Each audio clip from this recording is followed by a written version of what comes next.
Hai Facebook Mania, balik lagi sama Hilmi. Siapa di sini yang lagi nyari HP murah yang lancar dipakai main game? Pasti pada pengen kan ya? Nah, salah satu patokan kita buat nentuin performa HP ini bagus atau enggak adalah jumlah skor Antutunya. Betul nggak guys? Makanya kali ini Hilmi mau kasih tahu kamu deretan HP 1 jutaan dengan skor Antutu tertinggi. Penasaran ada apa aja HP-nya? Yuk, makanya tonton video ini sampai habis ya.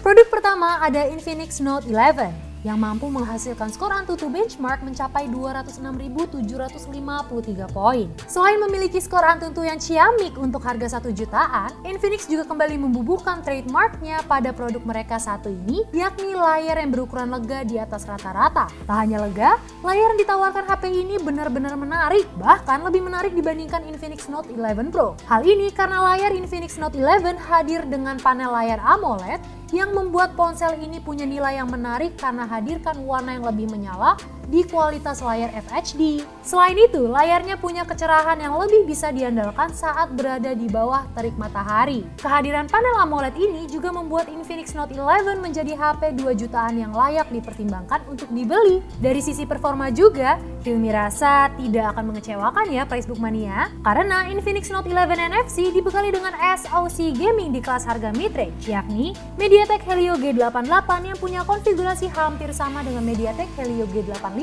Performa yang layak dipertimbangkan juga tergambar dari kemampuan gamingnya, di mana untuk menjalankan game seperti PUBG New State dan COD Mobile dengan pengaturan frame rate high, hasilnya masih cukup bagus dan terbilang nyaman. Untuk spesifikasi dan harga terupdate Infinix Note 11 ada di scene berikut.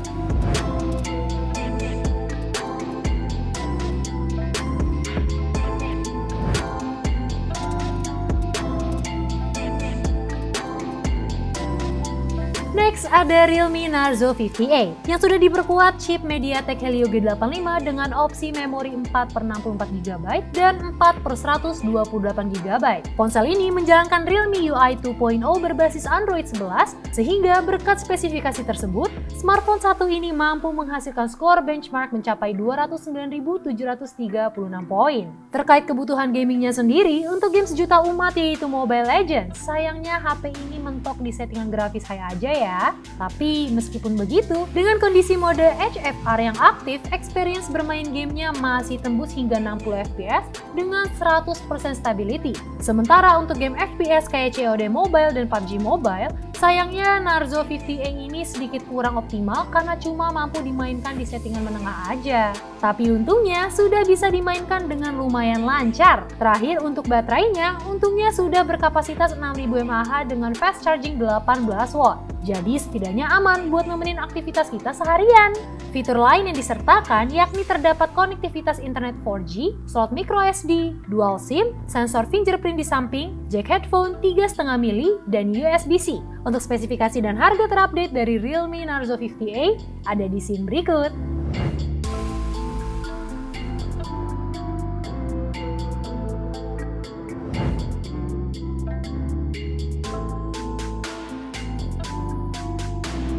Masih di brand Realme, kali ini ada Realme C31. HP yang satu ini dibekali layar berukuran 6,52 inch dengan panel IPS LCD display dan beresolusi HD+.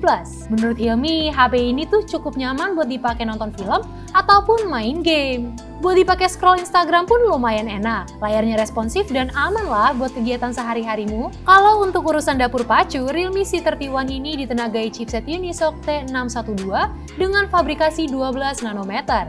Chipset ini dipadukan dengan dua varian RAM yakni 3/32GB dan 4/64GB.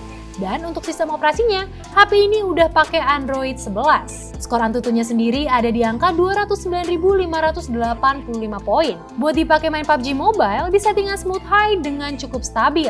Beralih ke kamera, Realme C31 punya triple kamera di bagian belakangnya yang terdiri dari kamera utama 13 megapiksel, kamera makro 2 megapiksel, dan kamera black and white 2 megapiksel. Sementara kamera selfie-nya beresolusi 5 megapiksel. Untuk kelas 1 jutaan, hasil foto HP ini tuh cukup oke ya menurut Hilmi. Untuk baterainya, HP yang satu ini dibekali baterai berkapasitas 5000 mAh. Cukup besar ya kapasitasnya, tapi sayangnya belum mendukung fast charging. Selain itu, yang juga disayangkan dari HP ini masih pakai micro USB 2.0 yang menurut Hilmi udah ketinggalan zaman ya di tahun 2022 ini. Untuk spesifikasi dan harga terupdate ada di scene berikut ya.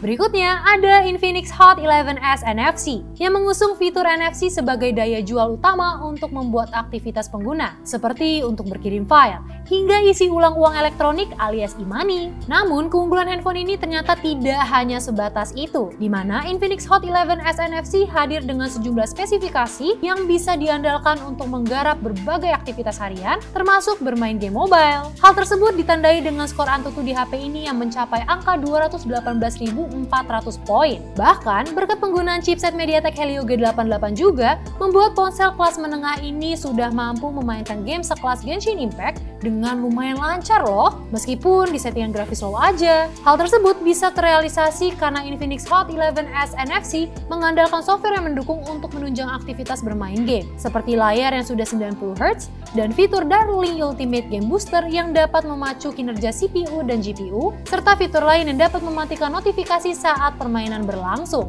Namun sayangnya, buat kalian yang hobi bermain PUBG Mobile menggunakan sensor giroskop, sepertinya harus sedikit adaptasi ataupun pindah ke seri Infinix yang lain, karena ponsel ini hanya memiliki sensor giroskop berbasis software, sehingga kinerjanya pun sudah pasti tidak akan semulus sensor giroskop sungguhan. Untuk spesifikasi dan harga Infinix Hot 11s NFC terupdate ada di scene berikut.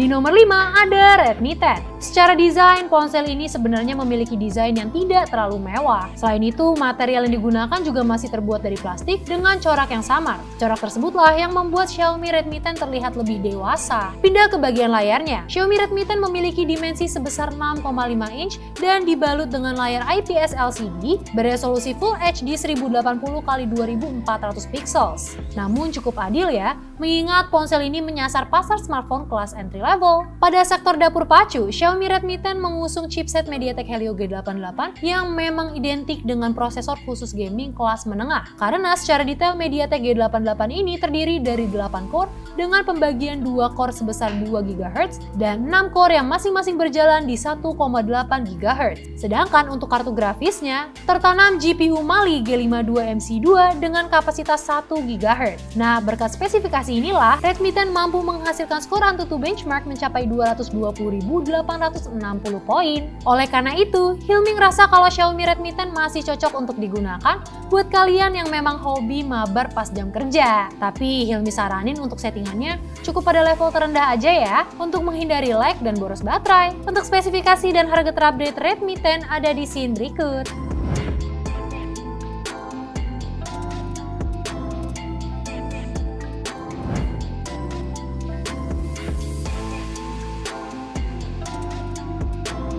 Terus nih ada Realme C35. Realme C35 ini ditenagai chipset Unisoc T616 dengan fabrikasi 12 nanometer. Chipset Unisoc T616 ini menurut Hilmi udah cukup oke untuk HP kelas entry level. Dipakai harian kayak chattingan, main sosmed, dan foto-foto tentunya nggak ada masalah. Dipakai main game pun masih oke. Terbukti dengan skor Antutunya yang mencapai 225.932 poin. Dipakai main Mobile Legends di settingan ultra dengan high frame rate itu lancar banget. Cuma kalau dipakai main lama-lama ya suhunya cepet banget panasnya. Dipakai main PUBG Mobile di settingan smooth high sampai HD high pun udah cukup oke. Di sektor layar, HP yang satu ini hadir dengan ukuran layar yang cukup lapang berukuran 6,6 inch dan mengusung panel IPS LCD display dengan resolusi Full HD+.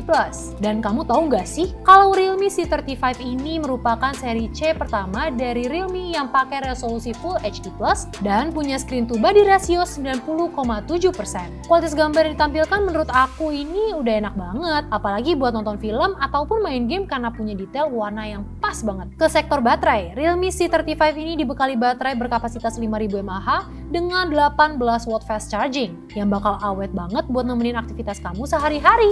Untuk spesifikasi dan harga terupdate ada di scene berikut.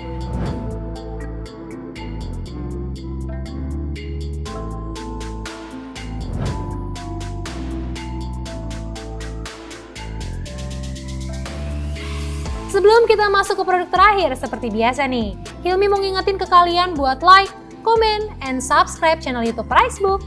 Terakhir ada Xiaomi Redmi 10C. Meskipun merupakan produk terbaru di harga mulai dari 1 jutaan aja, akan tetapi Xiaomi sudah berani menyematkan chipset yang sama selayaknya di Redmi Note 11, yaitu Qualcomm Snapdragon 680. Sebagai catatan, chipset ini sebenarnya terkenal kehadirannya di deretan HP kelas menengah karena mampu menghadirkan output performa 2,4 GHz. Karena selain memiliki performa yang cepat, Snapdragon 680 juga terkenal sebagai chipset yang mampu mengefisienkan penggunaan daya untuk penggunaan yang lebih lama. Hal tersebut menjadi terasa wajar ya, mengingat skor Antutu yang mampu dihasilkan oleh ponsel ini yang mencapai angka 254.724 poin. Ponsel murah terbaru andalan Xiaomi ini pun menurut Hilmi udah punya banyak keunggulan ya, mulai dari ketahanan baterai yang tahan lama, sudah didukung dengan teknologi fast charging 18 watt, serta sudah dianggap unggul berkat dukungan OTG, FM radio, slot tambahan kartu microSD, dan perlindungan Corning Gorilla Glass. Kalau bicara kekurangan, paling karena tidak adanya dukungan konektivitas 5G sih,